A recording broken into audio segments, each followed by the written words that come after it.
We'll get in the car. How's that? Or truck, I guess. Gotta love it. It's like, why? Gee, Steve, we can only see your hand and your beard, your glasses. This is the most pathetic live feed ever. You could say that. It would probably be true. There's this place called Walkabout Coffee. That this thing's gonna hold or not.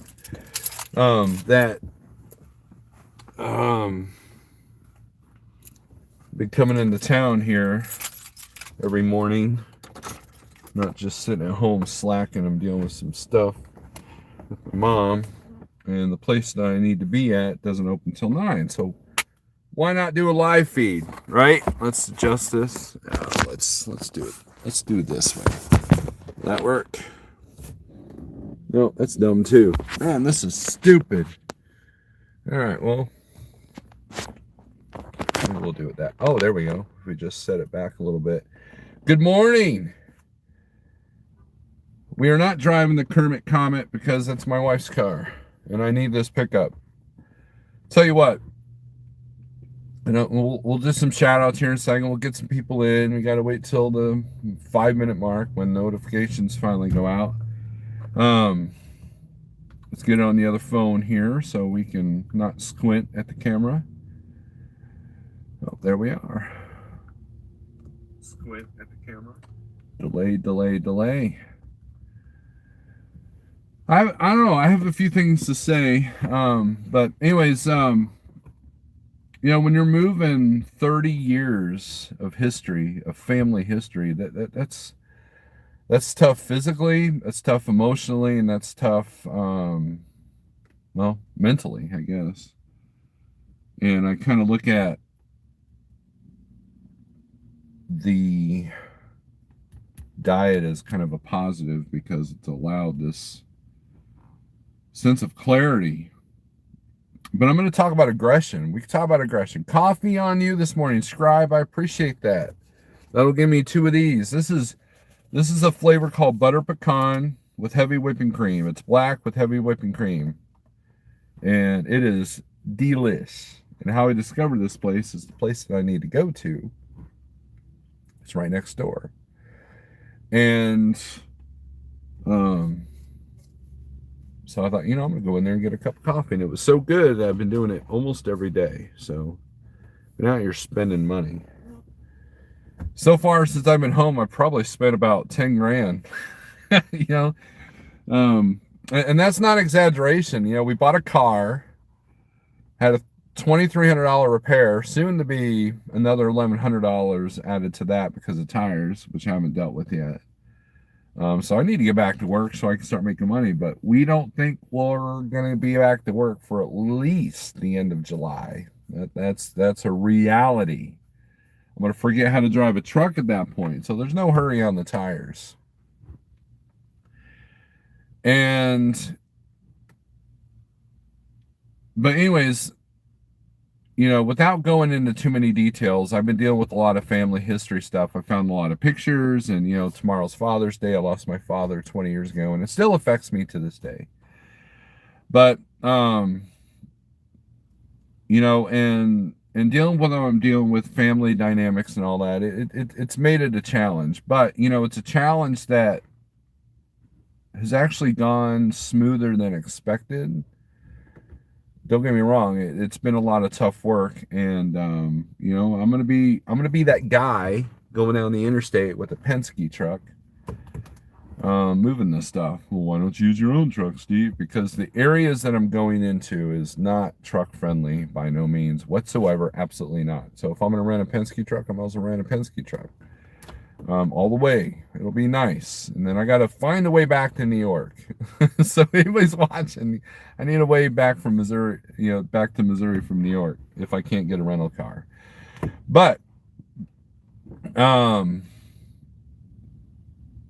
we'll do some shout outs and we'll get into my topic of today. I know I said open forum and we can talk about whatever you want for the next 20 minutes, but For the most part, there's a couple of things I want to say, and I should probably do it in a recorded video, but screw it. We'll do it here because live is the way to go. James Best was live for 15 hours, last I counted, before I went to bed and gave up on him. And that's impressive. I don't think there's anything that I can do, whether it be sleep, eat, drive, whatever, for 15 hours straight. There is nothing in my life that I've been able to do for 15 hours straight. And that is impressive in and of itself. So, anyways, and I'm not giving them crap. But I'm just saying that anybody who can do something for 15 hours, that's a dedicated individual. You know, if I did weightlifting for 15 hours, I would look probably like, you know, the other Thor, not the like trucking Thor, but the other Thor. If I did 15 hours of fasting, I guess I do that. I do 15 hours of fasting at times. I've done that. I've been doing that here a lot lately. Let's see, if I did 15 hours of swimming, I'd be a great swimmer. If I did 15 hours a day of riding BMX, I'd be a BMX pro. If I did 15 hours of guitar playing, I would be like a virtuoso on the guitar. So kudos. If I spent 15 hours working on improving my business, I would be the best. My trucking company would be the most profiting company ever. So with that being said, let's go. Daniel Adami, GNC Family Trucking. Good morning. Dennis Richardsville, Daniel Adami. Next Gen. I already said Daniel Adami. I don't know why I said it twice. I'm just reading. Anthony Bressler, David Torres. Is it Torres or is it Torres? You know, how does a white guy say that? Big Houston, why are you driving the Kermit Comet? I already answered that. Top of the morning, says TJ, the scribe. Thank you for the 999. Coffee on you this morning. I appreciate that. Pathfinder says, lot to move. Yes. And that's not even half of it. We'll get into that a little bit if you want. Man, I know the feeling about moving history. Heading to Harrisonville, Missouri, says GNC. You're either going to Walmart or Church and Dwight. Robert Daniels in the house. TJ Jones broke down Thursday night, had watermelon. You know, resisting watermelon is tough. I get you, TJ. I get you. So far, I forget what day we're on. 31, 34. I forget what day we're on. 1 week left from tomorrow, I think. Yeah, 1 week left tomorrow to be at the 40-day challenge. But yeah, watermelon. I do miss water. You know, out of all the non-keto thing, watermelon I do miss a little bit. I don't miss like honeydew, or I was never really a cantaloupe guy. But regular water, seedless watermelon, that's the shiznit. I do miss that every now and then. Anthony says James is a machine. Cash is King Trucking. Good morning. Mine is 7-2. Let's see. Oh, 7-2. What's that?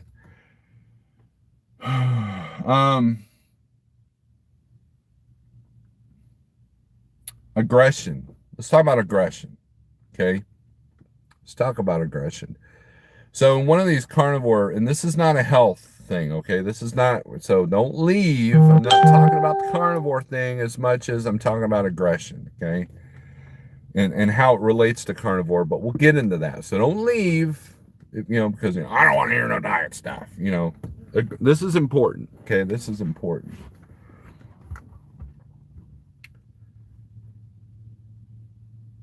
There was an article by the Vegan Time. It was like a vegan magazine, and they were taking something Joe Rogan had said out of context about being carnivore makes them aggressive. My wife and I were talking about that this morning, and you know, and they pinned that as something that was bad, just like toxic masculinity, right? What is toxic masculinity? Well, if you ask a company like Gillette, it's a man doing man things, right? No one ever talks about toxic femininity, you know what I'm saying, toxic female stuff, right? No one ever talks about that. You know, you talk about men being bullies and all that stuff, but you never hear about, you know, you don't call it toxic femininity when, I'm sorry, I'm struggling with that word. It's kind of funny though, isn't it?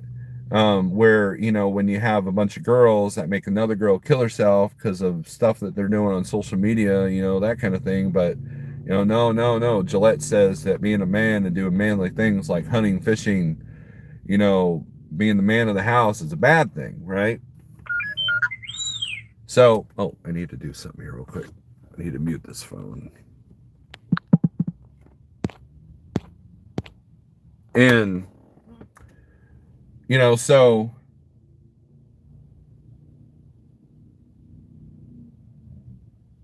it's a double standard, right? It's a double standard. And so this article, which I had trouble getting through, was talking about how eating meat makes you aggressive.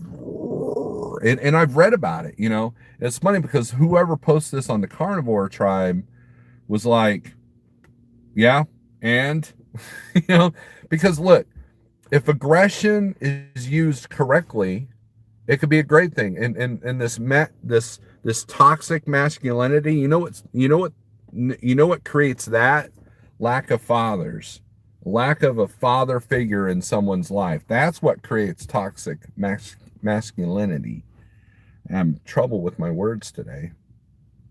And so what I've noticed about myself is I have become more aggressive. I have become not like in a meth kind of ephedrine kind of like a way, but more in like tackling things that need to be done, which is much needed in the situation that I've been in. And so I started thinking back about when I was a teenager, and you know, in teenager, you know, you're going through puberty, you got hormones raging, and you got all these confusing thoughts. You're starting to see the frailties of the world. You're starting to see the faults. You're starting to see the hypocrisy. And I became a very aggressive person. I was never violent. That's the thing. I never became violent. I've been in 2 fistfights in my entire life. So anybody wants to scrap with me, you're probably going to win, right? So I've taken very little Taekwondo training, which is probably why, you know, I might have other things on me because I'm not much of a fighter, right? But you know, I want to fix that. I want to fix that, but I want to fix my body first before I get into that. But anyways, that's beside the point. I was very aggressive. So what I needed to do was channel that aggression. That's where my BMX came in. That's where the music came in, you know. And so after I kind of left the BMX, I went into music, became an aggressive guitar player, playing aggressive music, going to aggressive music shows and the whole 9 yards. And that is what fueled me, right? But something else happened around that time was the beginning. I guess we are going to kind of talk about health stuff, but the beginning of when my health started to depreciate. And that was, I had full reign of whatever food I wanted to eat. You know, at lunchtime at school, I had a car. I would start buying stuff from Taco Bell and from McDonald's or the convenience store, you know, because it was lame to eat in the cafeteria. It was lame to bring your own lunch, you know, and so now depression kicks in and acne kicks in and not being able to cope with reality kicks in. And so add that with aggression, you had a bad combination. And so what I'm finding is this aggression that this diet has created is a sense of clarity and a sense of aggression of getting stuff done. And last night during James' Best Live feed, there was a point where him and Spectre were talking about, you know, bettering yourself, getting rid of complacency. And I realized that complacency is a big issue in our society, in American society, because there's no aggression. We're told that aggression is bad. We're told that aggression is toxic. We're told that, you know, you need to have an outlet for that. You need to, no, you need to just keep going forward, and so I find it interesting that people, when you try to better yourself, people will make fun of you for that. They'll chastise you for that. They'll tell you that you're an idiot. You know how many people told me I was an idiot for buying a truck? You know how many people told me I was an idiot for buying a trailer? You know how many people told me I was an idiot for signing on with Like Trucking? Do you know how many people told me I was an idiot for even becoming a truck driver? People don't want to see you succeed. People don't want to see you aggressive. Unless it's in their favor, like entertaining them with a fight or, ranting on YouTube. They don't want to see that kind of, they want to see that kind of aggression because it's entertainment, right? But the moment that you want to better yourself, oh man, dude, you're too much, And I think that's why crime's gone up, depression's gone up, taking yourself out has gone up, because people have this unvented aggression pressure pot, pressure cooker, and they got nowhere to go because they can't be aggressive because they're told it's bad. They're told it's bad for you, it's bad for the earth, it's bad for animals, it's bad for people, And if you're not aggressive in life, people will take aggression against you. And so you've got people that will tell you that you're not aggressive enough, but then when you become aggressive, people say, well, no, you can't do that. You can't do that. And so to me, there's a bunch of hypocrites out here. Anthrax has this great line in the song Be All End All, aggression turns the screw. And look, I'll even read that lyric to you. Anthrax, Be All End All lyrics. Yes, no, not another word. You'll know what to do. Right. In your face, they see it. In their face, take it. Make up their minds. Aggression turns the screws. Fight. Take your peace and hold it. Make your peace and stand up. You know what it means. Wake up. Time to live your dreams.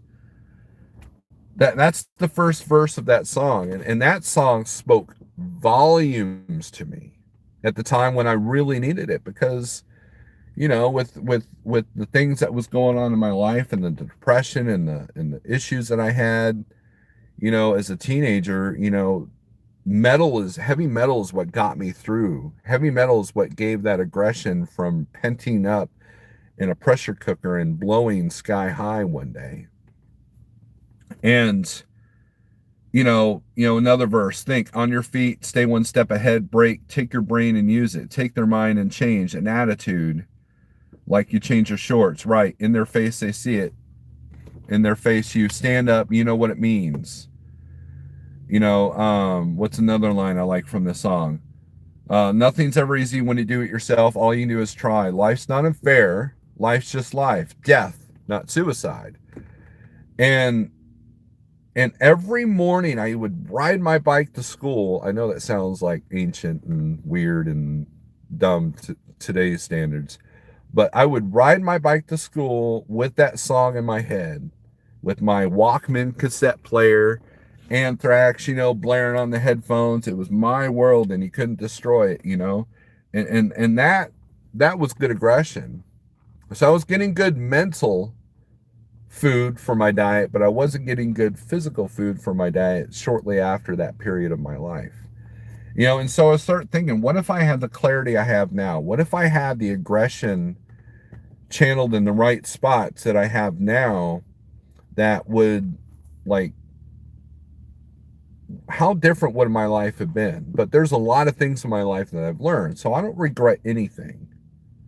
That's the thing. I have no regrets because everything that's happened up until today, to the moment that I bought this awesome butter pecan flavored coffee with heavy whipping cream, which is going to make Pale Rider kind of cringe, everything up to today, up to this minute, up to this live feed is what formulated my thoughts, my life, and it's what carved the stone.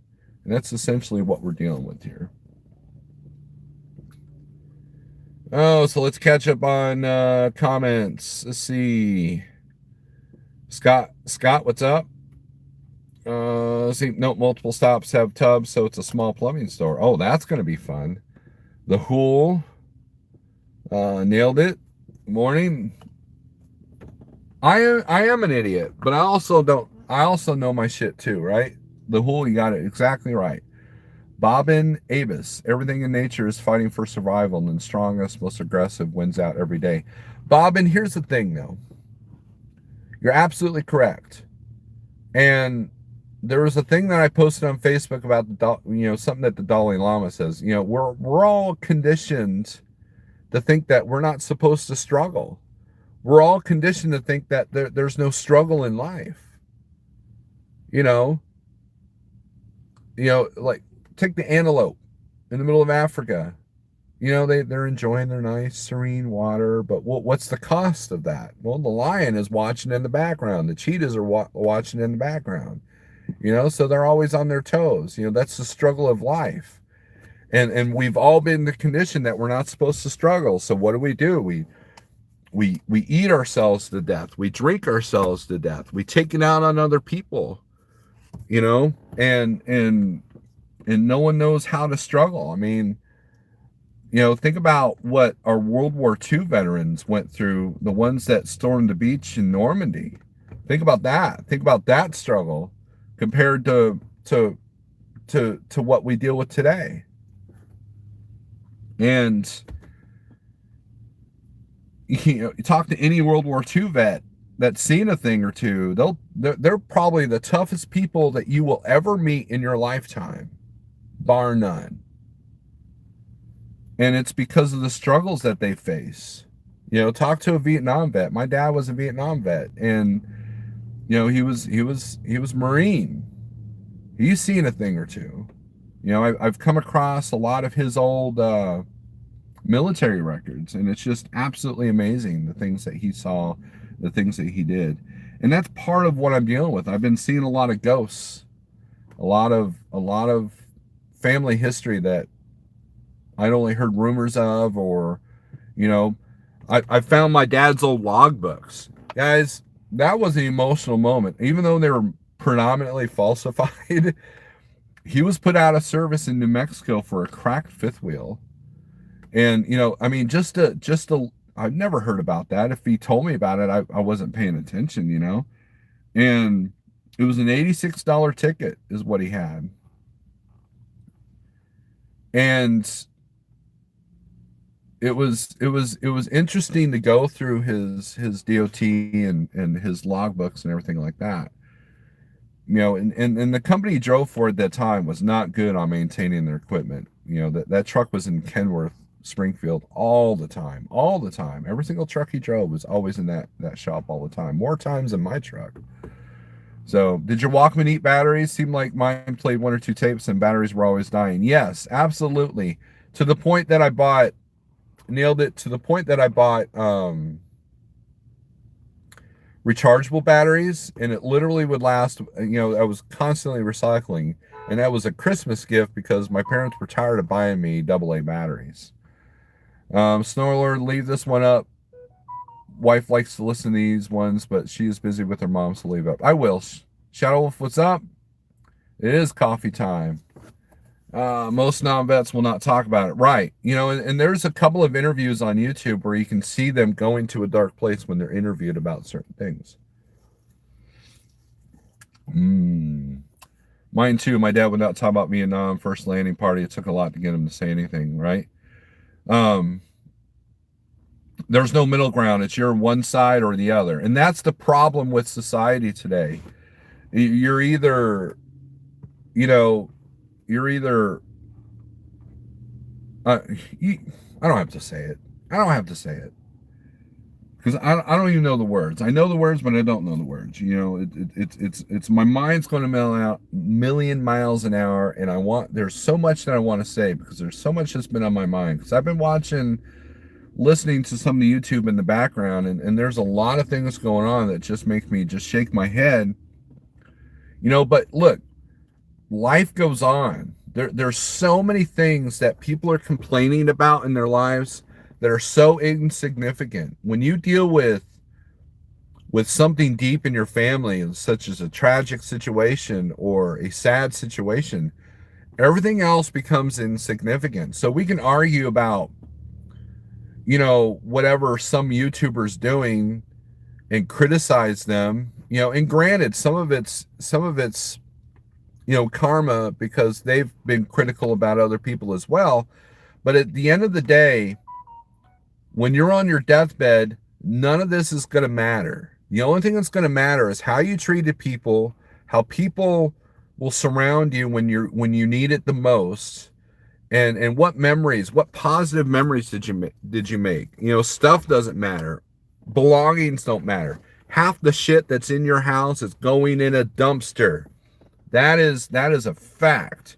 I've been doing it myself. Half the stuff that you own is going in a dumpster. But yet we have all these security cameras and we have alarm systems to keep people from stealing our stuff. Or we'll spend, you know, George Carlin talked about this. We'll spend money on storage containers to haul this stuff. And at the end of the day, when you pass away, your kids got to deal with this crap. And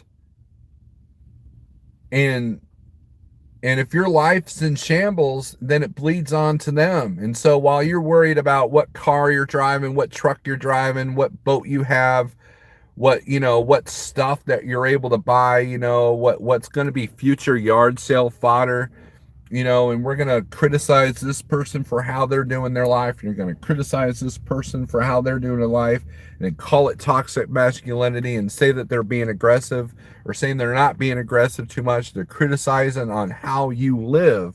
At the end of the day, they're not the ones that are going to be on your deathbed throwing your shit away and uncovering stuff that's going on that's happened in your family's history for 30 years. And that's the thing. There's so much insignificant stuff that we're arguing about, that we're posting about, that we're doing YouTube videos about, that we're doing Facebook posts about, Instagram posts about. And at the end of the day, it's the memories. It's the little memories. It's how you treat people and how people treated you. That's what you're going to remember.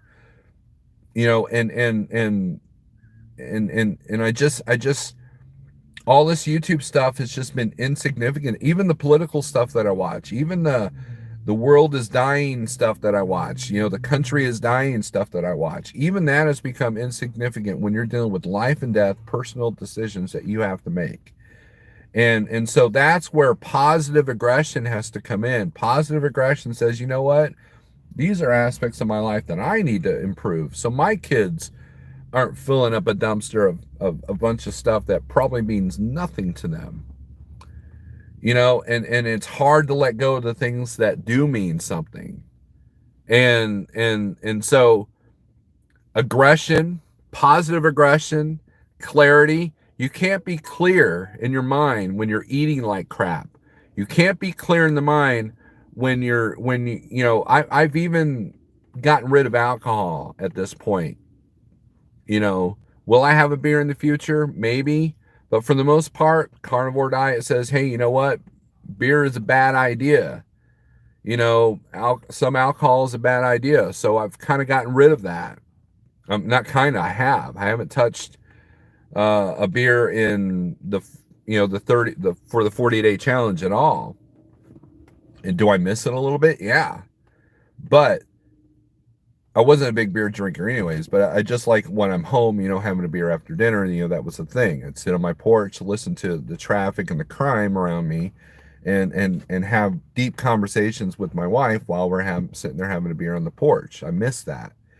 But it's not the beer that makes that memory. It's the fact that I'm sitting on the porch having a pleasant conversation with my wife while watching a sunset. That's the memory. That's the stuff that you're going to remember. And I don't judge. If you want, you do you. That's the thing. I'm not a judging person. And because I've been judged. I've been judged for my looks. I've been judged for the music I listen to. I've been judged for my skin color. I've been judged for my social economic status. I've been judged for my body weight. I've been judged for my lack of body weight. I've been judged for my diet. I've been judged for my way of eating. I've been judged on so many different levels. And you know what?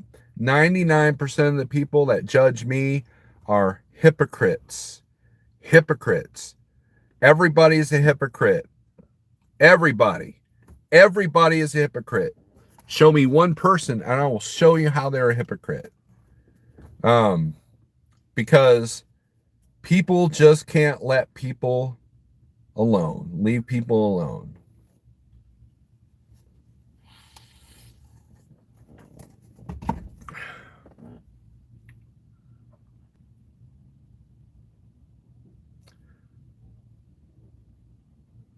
Reading comments here.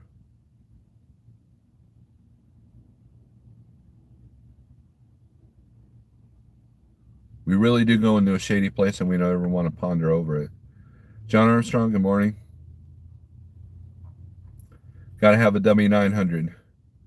Oh no, Miss Real, good morning. All is, good morning all. Is dysfunction the new normal? Mr. Bill, absolutely. That's the thing. Dysfunction is the new normal. How many fatherless households create the situations that we're in? You need a family unit. You need a mother and a father. Okay? Doesn't have to be the natural mother and the natural father. I'm evidence of that. My natural mom was never, very, very rarely in my life, but my stepmom, that's who I call mom. That's who is in my head as my mom. And so, but they were always there. My parents got divorced when I was like 5. And then my stepmom came in the picture and they stayed married until my dad's passing. And my mom never remarried.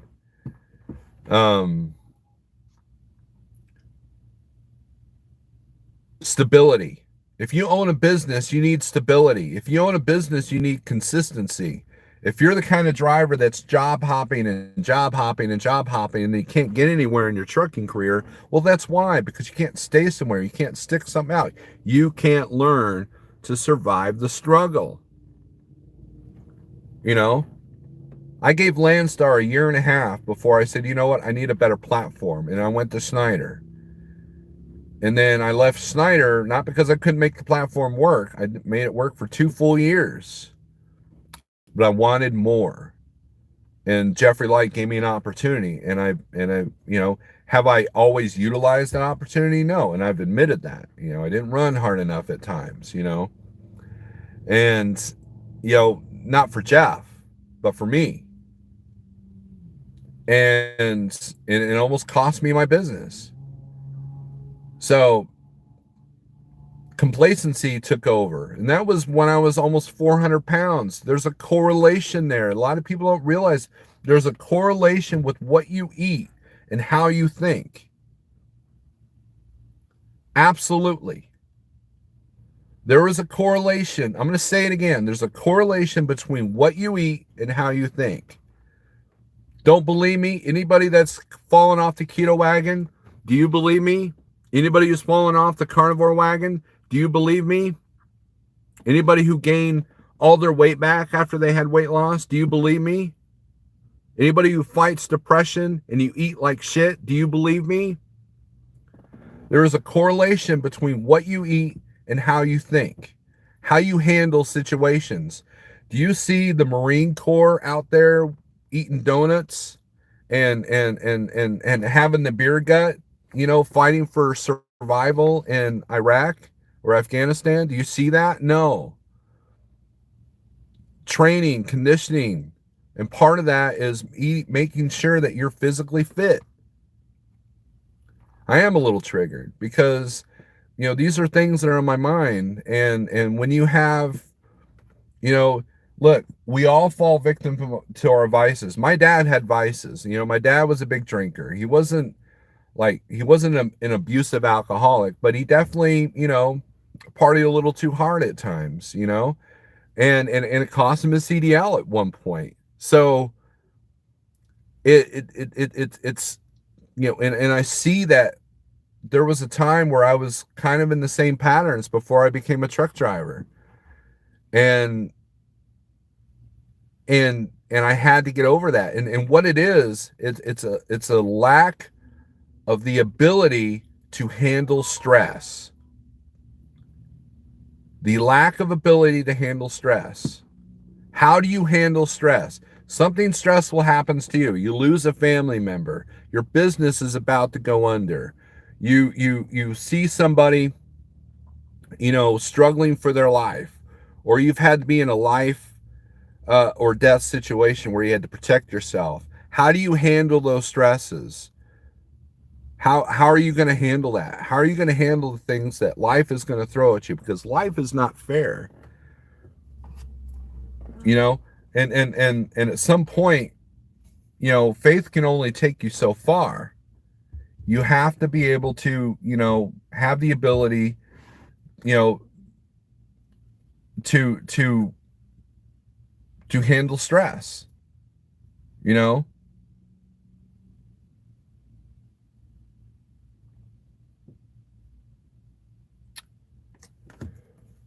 Let's see. Haven't had alcohol since 1984. Good deal. Everyone wants to put you in tribes on everything, and you have to be mentally strong to recognize and not allow it to happen. Live your life to your own tune. It's truly war, and you have a clear mind. Absolutely, Chucky. I shouldn't give a fuck, right? Let's see. Shadow Wolf. Snorelord, if you're in Springfield, hit me up. I'm, I'm, I, I'm home. Shadow Wolf. I'm dealing with some stuff. I'll text you. I might have a free moment this afternoon. Maybe we can get coffee or something. If not, I've got a bunch of stuff planned tomorrow because it's Father's Day tomorrow. So for all you fathers, happy Father's Day.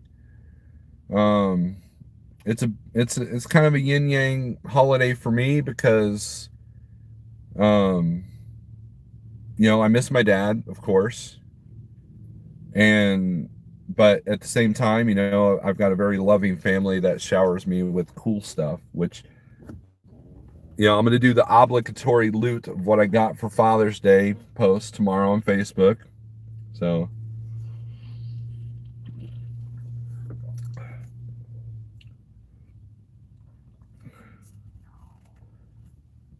sometimes handling stress is where a wife or girlfriend is priceless. Look, nailed it. You nailed it. You nailed it on the head. Ha! I think I've said that to you a couple of times because you do. You seem like a pretty smart person. That's true. That's absolutely true. A relationship has to be a partnership. I've always told men if you act like a child, you're going to be treated like a child from the woman. If you act like a man, she's going to treat you like a man, and that could be a good thing. And it should be a good thing. So Sora loves general statements, but he will like this one: garbage in, garbage out. That is absolutely 110% true. So with that being said, I got stuff to do, guys. I appreciate this open forum. I had to get these thoughts out of my head. Aggression turns the screw. Go listen to the Anthrax song Be All End All. And tell me that doesn't make you go, yeah, drive. It's a perfect driving song. I don't care if you're a metalhead or not. Go listen to that song and tell me that that's not a song that makes you want to get somewhere in life, to do something for yourself, to make a better situation for yourself, because we're all going to struggle. We're all going to suffer in some form or another. So you might as well make the best of it and ignore all the noise, ignore all the digital noise, ignore all the echo chambers, ignore all the bragging, and just focus on yourself and what you need to do for you and your family. With that being said, Have a good day. Peace.